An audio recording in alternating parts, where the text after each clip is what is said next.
30, the news continues. The investigation into why a child was left on a bus for hours is over. We'll tell you if there's any punishment in store for the driver. All the stories you don't want to miss straight ahead here on 13 WMAZ.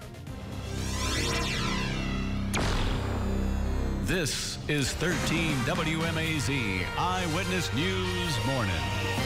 You're looking live over downtown Macon. It is Friday, February 18th, 2013 via our Alpha Skycam. Before we get to those top stories, checking the weather with David Ernst.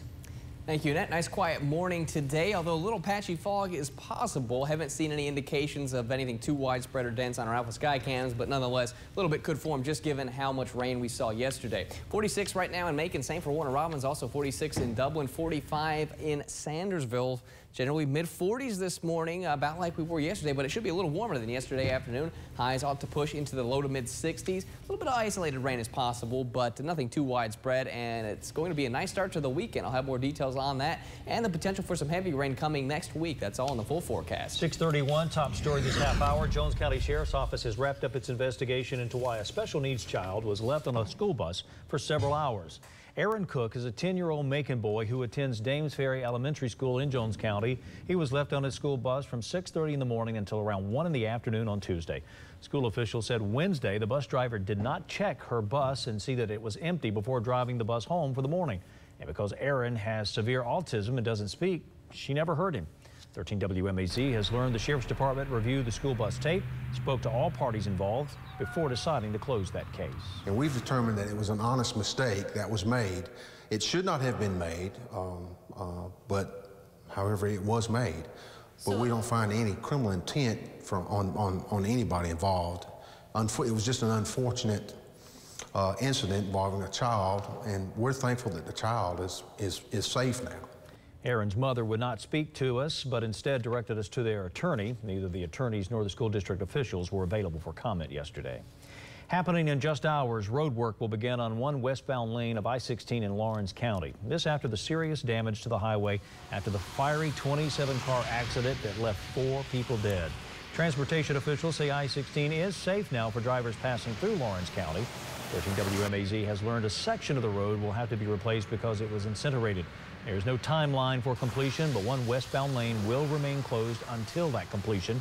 Meanwhile, investigators continue to look at whether a mix of fog and smoke Wednesday morning played a factor in the deadly chain reaction. Grounded aircraft, furloughs, and canceled government contracts. Those are just a few of the impacts of sequestration. It would slash rather, $500 billion from the U.S. military. So what would that mean for Robins Air Force Base, a Central Georgia military installation, and the state's largest employer? Annette St. Clair has been following that story. Annette? All right, well, Kenny, according to Undersecretary of Defense Jamie Moran, the impact of sequestration looks like this. He said the Air Force will have to reduce its maintenance workload by 1/3. That means cutting maintenance work for 150 aircraft and 80 engines. That would have a major impact on Robins, grounding aircraft and stopping work for thousands of civilians. The reduction could also cause furloughs for about 9,000 employees who work in Robins Depot maintenance. That's on top of 22 furlough days already announced for civilian workers. And defense contractors will see 10% of their revenues taken off the top by the Air Force. Retired General Robert McMahon says the cuts come at too high of a price. Our military will become a second-rate military power for the first time in over a century. And if you think about that, and if you think about those out there that wish us harm and want to see something happen to our nation, that's a scary thought. A little bit closer to home, when you talk about our force services, what this means is we're going to spend less dollars on training people. It means we're going to spend less dollars on maintaining the equipment that our military members utilize in a time of war. So we have the potential of putting people in harm's way, our service members in harm's way, and having them less prepared than perhaps they are today. This is not a game. This is reality. These steps would seriously damage a fragile American economy, and they would degrade our ability to respond to crisis precisely at a time of rising instability across the globe. The automatic across-the-board spending cuts will take effect March 1st unless Congress acts to stop them. Leon Panetta spoke at Georgetown University on Wednesday. He says this was one of his last speeches as Defense Secretary. Now, while Panetta adamantly opposed cutting programs, he did make a recommendation yesterday to trim a pay raise for members of the military. That's in hopes of offsetting the need for sequestration. He's proposing military salaries be limited to a 1% increase next year instead of the 1.7% increase that has been approved. Pentagon officials say the recommendation is tied to the Defense Department's 2014 budget proposal, which is expected to be sent to Congress later this month. Final approval would come from Congress's 2014 budget. Georgia Senator Saxby Chambliss put the chairman of the Joint Chiefs on the hot seat yesterday. He was testifying before the Senate Armed Services Committee about the attack on the U.S. consulate in Libya that killed 4 Americans. The highest-ranking military man says the armed forces did all that they could do in response to the attacks. But after a long back and forth with the chairman of the Joint Chiefs, Senator Chambliss was not satisfied. Your responses, General Dempsey, are very inadequate, and in my opinion, the same kind of inadequacy for the security that you provided at that consulate. Saxby Chambliss retires in 2014. Well, welcome back on this line to us today, the Dublin Mayor of the City of Dublin, Phil Best. He joins us this morning. Good morning, Mayor Best. Good morning, Kenny. We'd like to talk to you from time to time, and especially this week, circumstances around close to your city, not what people like to hear, that terrible accident, chain of accidents on I-16. Just wondering, right outside your backyard, more or less, what is the buzz in Dublin about this? You lost a couple there, sadly, this week. Yes, it's not been a good week here in Dublin this week. We had a pretty bad accident, and it was certainly devastating to the families that had losses. But I tell you, we had a great cooperation between the county and the city and the other counties around us in helping to work the scene and get the folks that were not tragically killed to safety and to some help. Mayor Best, as this was unfolding on Wednesday, I remember speaking to you, you said, look, it's just out of our jurisdiction, but we're watching this and we're on call if need be. What were some of the conversations or communication between you and the sheriff of Lawrence County? Well, the sheriff, as always, was on the job, and he was taking care of the Lawrence County part of it and really had us on standby in case he needed us on the police end. The other part, the EMTs and the hospital were actively involved.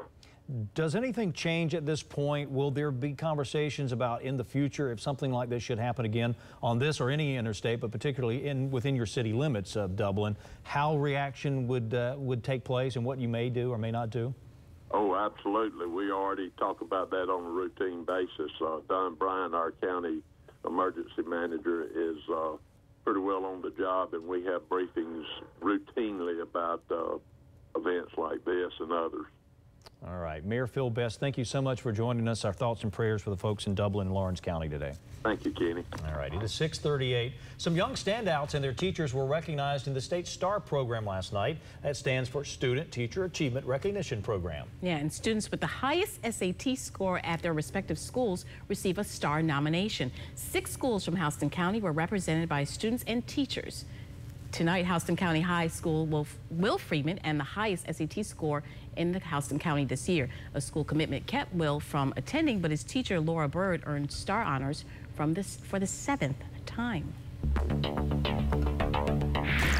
At 6:38, there's something we like to do, and that's take special care to transfer many of the stories on our website, 13WMAZ.com, to our Facebook page. Gives you a chance to speak your mind about the news of the day, as well as talk to us here at 13WMAZ and others that have a like for social media. Join the discussion on Facebook, facebook.com/13WMAZ. Become a fan, click the like button. Doing that enters you into running a fan of the day and fan of the morning. You could win a 13WMAZ coffee mug. Yep. 6:39 on Friday. And time for a check of the weather. That is right. Today going to be dreary looking, but we don't have the heavy rain that we were dealing with yesterday. Just some light showers possible. We're taking a look from our Alpha Skycam. All 4 of our sites showing low-level clouds in place. Those clouds will stick around for most of the day. Temperatures, though, should still be a little warmer than what we were dealing with yesterday. I'll have the details on your weekend forecast and some heavy rain next week. That's all coming up right after the break.